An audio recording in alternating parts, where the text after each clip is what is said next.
नमस्कार, मैं Dolly NC news से खबरों के विस्तार से पहले एक नजर आज की सुर्खियों पर। खून ही निकला खून का हत्यारा। पुलिस की जनसुनवाई में पुलिस की ही शिकायत। कांग्रेस ने प्रदेश सरकार को किया स्वाहा। और अब समाचार विस्तार से। कुछ दिनों पूर्व बेलदार का पुरा में मिली 105 वर्ष की वृद्धा की लाश के मामले का पुलिस ने किया पर्दाफाश। जेवरों के लालच में वृद्धा के बेटे ने ही की थी अपनी वृद्धा दादी की हत्या। बेलदार का पुरा में रहने वाली 105 वर्षीय वृद्ध महिला भोगाबाई पत्नी नेत्रांग कुशवाहा का शव उसी के घर में कुछ दिन पहले पड़ा मिला था। महिला के सिर पर चोट के निशान थे व जेवर गायब थे, जिसके चलते पुलिस ने हत्या की आशंका जताई थी तथा पुलिस मामले में जांच पड़ताल कर रही थी।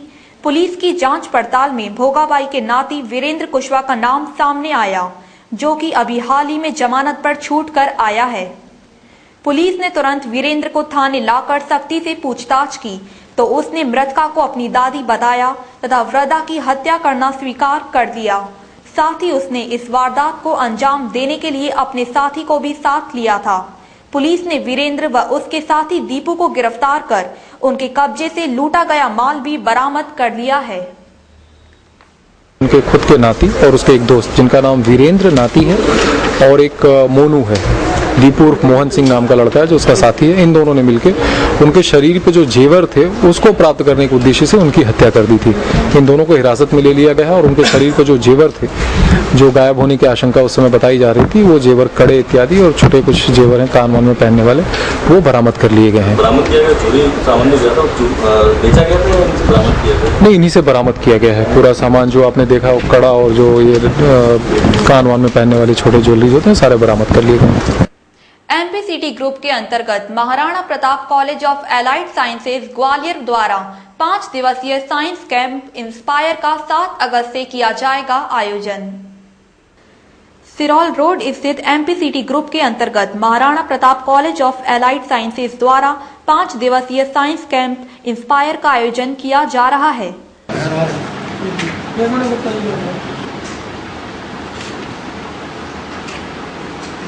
यह कार्यक्रम विज्ञान एवं प्रौद्योगिकी मंत्रालय भारत विकास द्वारा प्रायोजित किया जा रहा है। कार्यक्रम का आयोजन 7 अगस्त से 11 अगस्त तक कॉलेज कैंपस में किया जाएगा, जिसमें कक्षा 10 उत्तीर्ण छात्र छात्राएं भाग ले सकेंगे।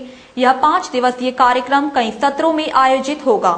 कार्यक्रम का उद्देश्य बच्चों में विज्ञान के प्रति जागरूकता बढ़ाना है। इस शिविर का मुख्य उद्देश्य है कि 10वीं छात्र पास जो 10वीं के जो उत्तीर्ण छात्र हैं उनमें विज्ञान की अभिरुचि को पैदा करना, ताकि वो विज्ञान और उससे संबंधित आगे की पढ़ाई करें और आर्ट्स या कॉमर्स की तरफ उनका जो डिविएशन होता है, जो उनका इधर उधर जाते हैं, वे ना जाए। विज्ञान को बढ़ावा देने के लिए भारत सरकार का एक ही कार्यक्रम है। इसमें जो अन्य सब्जेक्ट से पास आउट वो साइंस में तो नहीं आ सकते? नहीं, 10th से जो पास है वो आगे जाके साइंस स्ट्रीम में कन्वर्ट कर सकता है अपने आप को, इसके लिए तो कोई नहीं रोकता है। तो आर्ट्स जिसका खुद ही का मोटिव लेके चल रहा है तो वो में लेना, हाँ, तो वो उसके लिए कोई दिक्कत नहीं। लेकिन ऐसे तो यही तो उद्देश्य है कि हमें बताना है कि विज्ञान में ये अच्छी बातें हैं। अगर आप विज्ञान में आते हैं तो आपको इस प्रकार का आपका ज्ञान का कौशल विकसित होगा। आज आयोजित हुई एसपी जन सुनवाई में पुलिस से परेशान लोगों ने की पुलिस की शिकायत। फरियादियों ने पुलिस द्वारा निष्पक्ष जांच न करने व पुलिस द्वारा प्रताड़ना दिए जाने जैसी की पुलिस अधीक्षक से शिकायत। प्रत्येक मंगलवार आयोजित होने वाली एसपी जन सुनवाई में आज एक मामला पनिहार थाना अंतर्गत ग्राम रावत बनवारी के निवासियों का आया।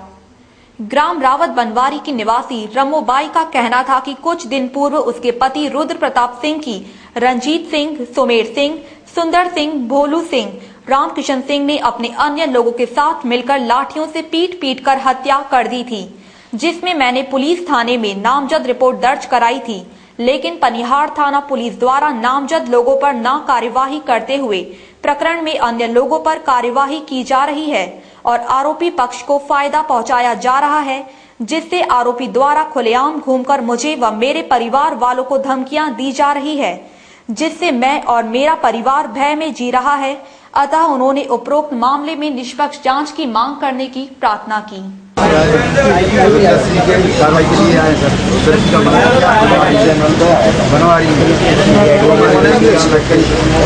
हमारे पास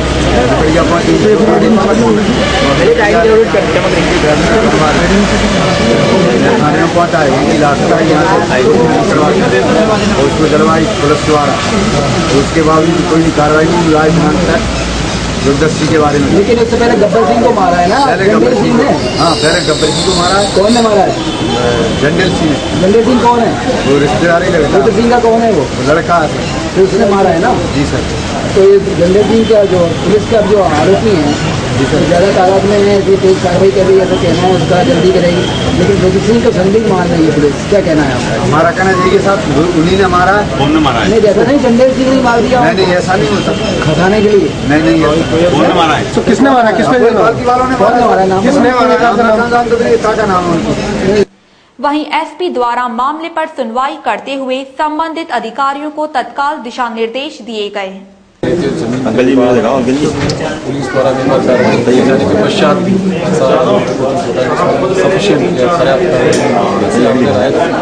ज़्यादातर प्रकरणों का निकाल रद्द किया गया, अधिकारियों को निर्देशित किया गया कुछ एक प्रकरणों में जांच की आवश्यकता होती है, प्रकरणों में जांच की जाकर आगे की कार्रवाई। वहीं दूसरा मामला मुर्गी फार्म हेमसिंह की परेड के पास रहने वाले अशोक खटीक के परिजनों का आया। उन्होंने एसपी संतोष सिंह से शिकायत की कि अशोक खटीक व उसके परिवार को आए दिन माधोगंज थाना पुलिस परेशान करती है, जबकि वर्तमान में अशोक खटीक कुछ भी गलत कार्य नहीं कर रहे। मेरे माधोगंज थाने के पुलिस वाले मेरे पति को परेशान करते हैं, गुंडा अभियान चलता है जब पुलिस वाले पकड़ लेते हैं। मेरे पति ऑटो चलाते हैं और कैंटीनों में भी नौकरी भी करते हैं। पहले अपराध थे लेकिन सभी केसों में बरी हो चुके हैं, अब बिल्कुल सुधर चुके हैं। बच्चे पालना चाहते हैं, बच्चों को पढ़ा लिखा कुछ बनाना चाहते हैं, लेकिन पुलिस वाले सुधरने नहीं दे रहे हैं। कुल मिला के जी बात है। हाँ अभी मैंने कंप्लेन एसपी साहब से की है, तो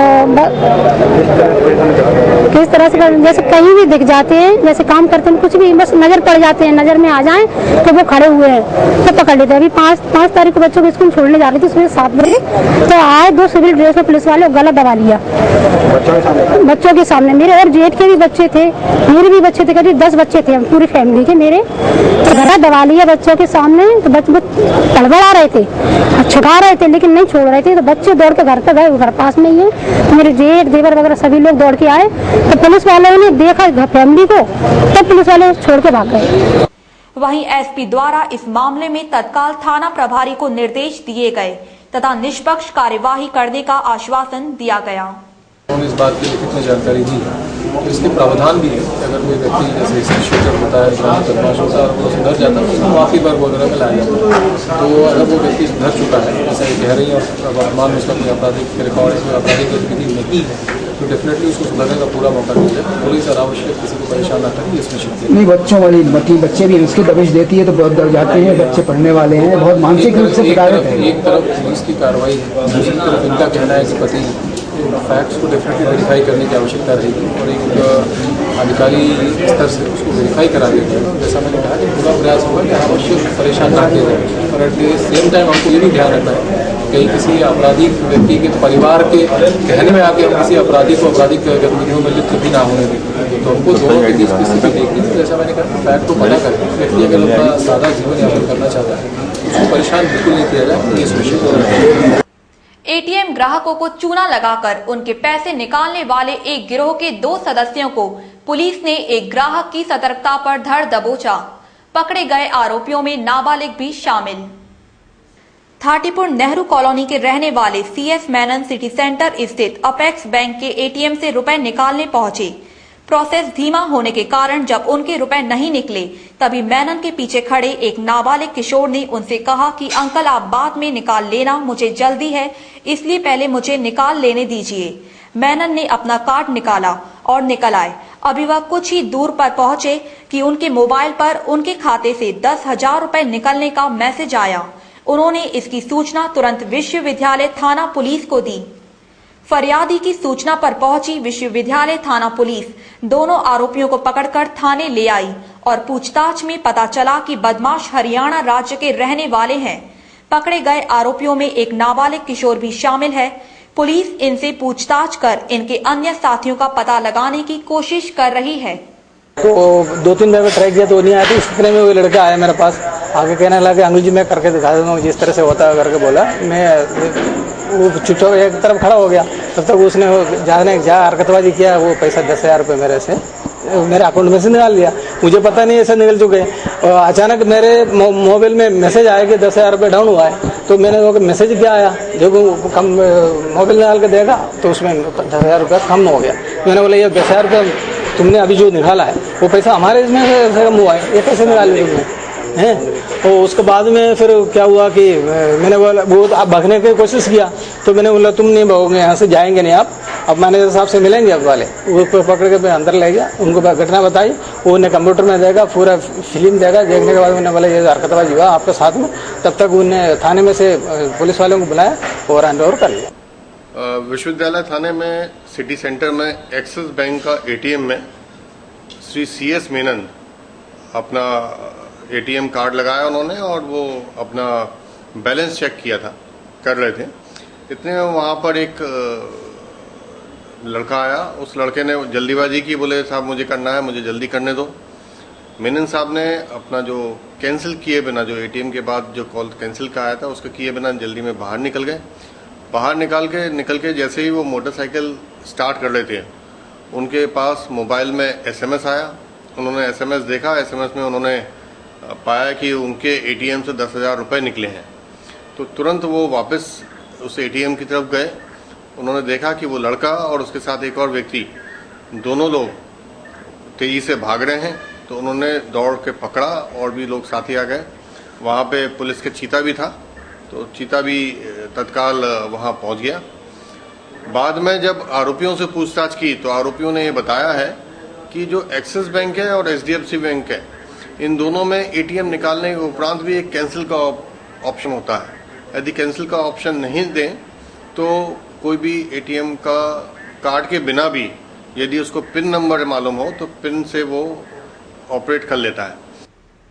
मध्य प्रदेश में विधानसभा चुनाव का समय जैसे जैसे नजदीक आता जा रहा है, राजनीतिक पार्टियां भी उतनी ही सक्रिय होती जा रही हैं व एक दूसरे पर आरोपों की बौछारें कर रही है।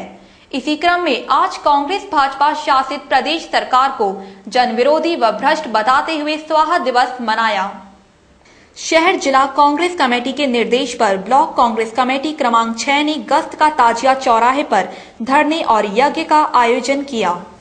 धरने पर बैठे कांग्रेसियों ने भाजपा शासित प्रदेश सरकार को जनविरोधी और भ्रष्ट बताया तथा कहा कि प्रदेश सरकार ने अपने 10 वर्षों के कार्यकाल में जनता को परेशानी देने के सिवाय और कुछ नहीं किया, जिसका जवाब जनता आने वाले चुनाव में देगी।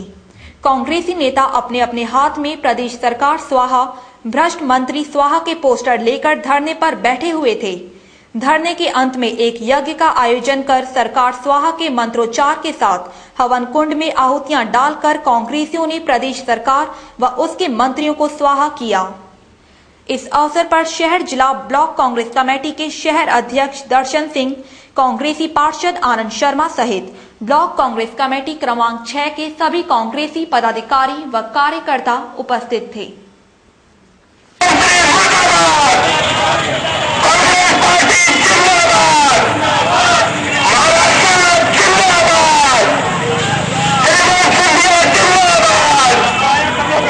प्रदेश कांग्रेस के निर्देश पर हमारे नेता जनप्रिय नेता श्रीमंत महाराज साहब के मार्गदर्शन में आज शहर जिला कांग्रेस कमेटी और हमारे ब्लॉक कांग्रेस कमेटी के भाई अनिल गुप्ता जी के नेतृत्व में आज गस्त के ताजिया पर ये हवन आहुति भारतीय जनता पार्टी की स्वाहा कार्यक्रम यहाँ रखा गया है। धिक्कार दिवस के रूप में यहाँ धरना दिया जा रहा है। जो भारतीय जनता पार्टी 100 दिन के अंदर समस्याओं का निराकरण करने की बात करती थी, सत्ता में आने के बाद 9.5-10 साल होने को आ रहे हैं, इन्होंने जनता को लूटा। एक और मुख्यमंत्री जी जन आशीर्वाद यात्रा निकाल रहे हैं तो दूसरी ओर जनता को बर्बाद किया जा रहा है। हमारा ये मान करके चलना है कि भारतीय जनता पार्टी के मुख्यमंत्री 2 करोड़ के रथ में पूरे ऐशो आराम के साथ घूम रहे हैं। ये जन आशीर्वाद यात्रा न होकर के ये जनबरवाद यात्रा है। जनता को 9.5 साल तक इन लोगों ने बर्बाद किया। आज ये आशीर्वाद लेने के लिए निकले हुए हैं। हमारा ये मानना है कि 2013 में जब नवंबर में चुनाव आएंगे तो जो जन आशीर्वाद यात्रा है, जनता इनकी सत्ता की, इनके सरकार की सब यात्रा निकालेगी। नर्सिंग और होम्योपैथी में एक विश्वसनीय स्थान, सोफिया नर्सिंग और होम्योपैथी कॉलेज। आइए ले चलते हैं आपको इसकी विशेषताओं की ओर। Join Sophia College, known for quality education. Jiwaji विश्वविद्यालय से एफिलिएटेड। यहाँ के GNM, BSc and MSc nursing, post BSc nursing courses में एडमिशन लेकर आप बनेंगे एक perfect medical professional. Sophia Nursing College, Madhav Rao Scindia Marg, City Center. Call 9229125550. Join today Sophia Homeopathic Medical College, known for quality education.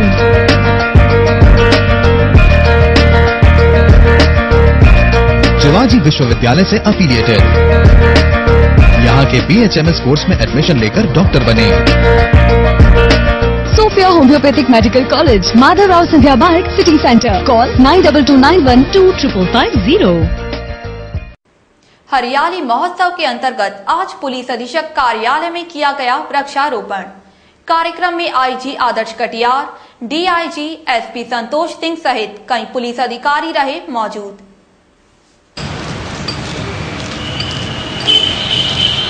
Police अधीक्षक कार्यालय में SP साहब ने एक आज वृक्षारोपण का कार्यक्रम आयोजित किया था। जैसा आप सब अवगत है, पर्यावरण के लिए वृक्ष कितने जरूरी हैं और मैं आशा करता हूं कि जो आज कार्यक्रम हुआ है उसमें जितने वृक्ष लगाए गए हैं उनकी अच्छी से देखभाल होगी और ये सब के सब सर्वाइव करके बड़े पेड़ बनेंगे और इस परिसर के लिए बहुत लाभदायक होगा। वार्ड क्रमांक 46 निवासी चंद्र प्रकाश गुप्ता अपने जर्जर भवन को गिराने की मांग को लेकर पहुंचे नगर निगम जन सुनवाई में। महाराजबाड़ा स्थित नगर निगम कार्यालय में आज आयोजित हुई जन सुनवाई के दौरान जन सुनवाई कर रहे अपर आयुक्त M.K. दौलतानी को वार्ड क्रमांक 46 में रहने वाले चंद्र प्रकाश गुप्ता ने अपनी शिकायत दर्ज कराई। उनका कहना था कि वार्ड क्रमांक 46 स्थित उनका भवन काफी जर्जर हालत में है। उसे हटाने हेतु नगर निगम द्वारा 7 दिन के अंदर भवन हटाने के लिए नोटिस भी प्राप्त हुआ था। इस बात को उन्होंने उनके भवन में रह रहे अधिवाचित लाइसेंसी अरुण श्रीवास्तव को भी बताया था, लेकिन उन्होंने कोई कदम नहीं उठाया। साथ ही उन्होंने कहा कि यदि भवन गिर जाता है तो इस बात की समस्त जिम्मेदारी भवन स्वामी की न होते हुए अरुण श्रीवास्तव की होगी तथा उन्होंने पुलिस को भी बयान लिखकर दिया है। अतः उन्होंने अपर आयुक्त से कहा कि अरुण श्रीवास्तव अपने साथ अपने परिवार की भी जान खतरे में डाल रहे हैं। अतः चंद्र प्रकाश गुप्ता ने अपर आयुक्त से निवेदन करते हुए कहा कि इस मकान की वास्तविक दशा व भयावह स्थिति को समझते हुए इस भवन को तुरंत गिराए जाने हेतु आवश्यक कार्यवाही की जाए। एक भवन खरीदा है, उस भवन का जर्जर हालत जब मेरे को मालूम पड़ी, जब मैंने कब्जा लिया है, नीचे पूरा टूटा हुआ है, बिल्कुल जर्जर हालत, तोड़ने की ऐसी हमें अंदर घुसने की हिम्मत नहीं पड़ रही है। हमने श्रीमान को कई बार लेटर दिया है, कई बार हमने निवेदन किया है, कलेक्टर SP थाने को सबको दे दिया है। उसने थाने में भी ये कह दिया है कि मैं मर के निकलूंगा यहाँ से मर के निकलूंगा, 7 जाने निकलेंगी मेरी, मैं खाली नहीं करूंगा। मेरे को 20 लाख रुपए चाहिए, 20 लाख रुपए की मांग करता है, 20 लाख रुपए उसको नहीं है, हम 2-2.5 लाख रुपए देकर उसको निपटाना चाह रहे हैं, वो नहीं मान रहा है। वो तोड़ने की बिल्कुल हिम्मत कर रहे हैं, नगर निगम में तोड़ नहीं रही है उसे। और किराएदार अरुण श्रीवास्तव है, उसका लड़का चंद्र श्रीवास्तव है जो एडवोकेट है। जर्जर हालत में है। मकान मालिक जनरली इस पैटर्न पे रहते हैं कि सीजन में किराएदार को निकालने के लिए उसका प्रयोग करते हैं इस नियमों का। और उसने भी जो बता रहा था कि 2 महीने ही पहले उसने मकान खरीद लिया है या 2 साल पहले खरीद लिया है। हम लोगों की एक प्रक्रिया है, उस प्रक्रिया के तहत में हम लोग नोटिस जारी करते हैं और गिरने की कार्रवाई करते हैं। तो उसी के तहत में सिटी प्लानर को आदेश कर दिया गया है और वो जो भी उसके अंदर डिसीजन लेंगे उसके अनुसार नियमानुसार कार्रवाई होगी।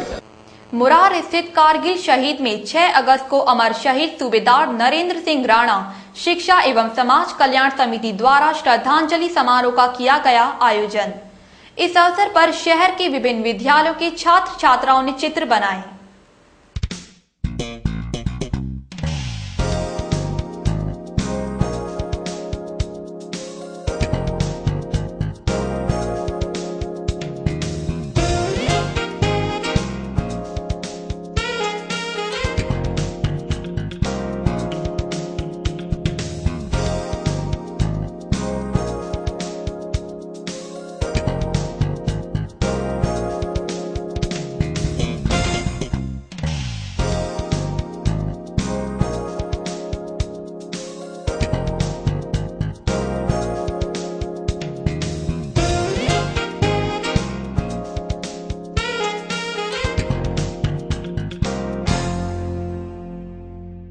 सर पेंटिंग कंपटीशन है जो कारगिल शहीद नरेंद्र सिंह द्वारा कराया जा रहा है और इसमें आज मैंने रानी लक्ष्मी जी का पोर्ट्रेट बनाया जो शहीद को सही सम्मान के साथ सलामी देगी।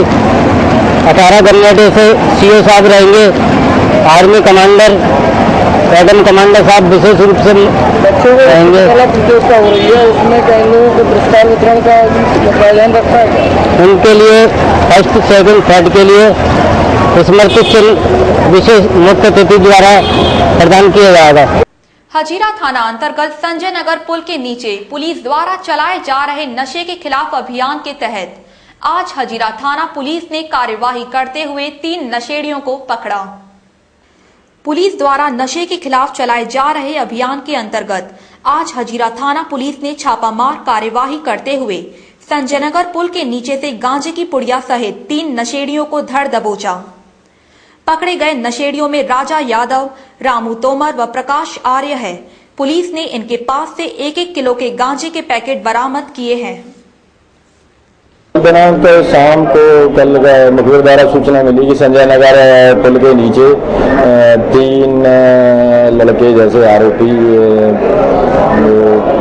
सफेद सी में उसके प्लास्टिक के बोरा टाइप के आते हैं, उनमें थैलियां उसके डोड़ा चूरा मादक पदार्थ की लेकर के बैठे हैं। उनको बेचने के प्रात में ग्राहक उनके पास आ रहा है। इस सूचना पर से वहाँ से पुलिस बल गया और चारों तरफ से घेराबंदी करके उनको पकड़ाया। पुलिस को देखकर भागने लगे और उनकी तलाशी लेने पर से उनके जो बोरे के थैले थे उनमें से 4-4 पैकेट डोड़ा चूरा के 3 डोड़ा चूरा के निकले, जो इनका वजन लगभग 1-1 किलो था, जिसकी कीमत 1000 रुपये किलो है। तीनों से मिलाकर 12 किलो जब्त हुआ, की कीमत बाजार में 12,000 रुपये आ दी गई है। 1 वर्ष पूर्ण होने जा रहे एनसी न्यूज के दर्शकों के लिए एक विशेष सूचना। यदि आप चाहते हैं कि हमारी न्यूज में होना चाहिए कोई सुधार या आपके मन में है हमारी न्यूज पर कुछ अलग देखने की इच्छा, तो आप अपनी राय दे सकते हैं इन नंबरों पर। हमारा फोन नंबर 400860, मोबाइल नंबर 9009380444। वहीं यदि आप भी देना चाहते हैं 1 वर्ष पूर्ण करने जा रहे एनसी न्यूज को बधाई संदेश, तो संपर्क करें 9009380444। प्रति शनिवार देखिए आपके निजी केबल चैनलों पर रात 8:30 से 11:30 बजे तक आपका अपना कार्यक्रम पब्लिक FIR। अगर आप भी चाहते हैं अपने प्रतिनिधि से सवाल पूछना या चाहते हैं कि आपका प्रतिनिधि भी कटघरे में हो खड़ा, तो आप अपना प्रश्न SMS के माध्यम से भेज सकते हैं इस नंबर पर 9826726901 आपके अपने कार्यक्रम पब्लिक FIR में। पब्लिक है ये सब जानती है, पब्लिक है। और चलते चलते नजर डालते हैं आज की सुर्खियों पर। खून ही निकला खून का हत्यारा। पुलिस की जनसुनवाई में पुलिस की ही शिकायत। कांग्रेस ने प्रदेश सरकार को किया स्वाहा। आज के समाचार अब यहीं समाप्त होते हैं। कल फिर मिलेंगे नई खबरों के साथ। तब तक के लिए नमस्कार।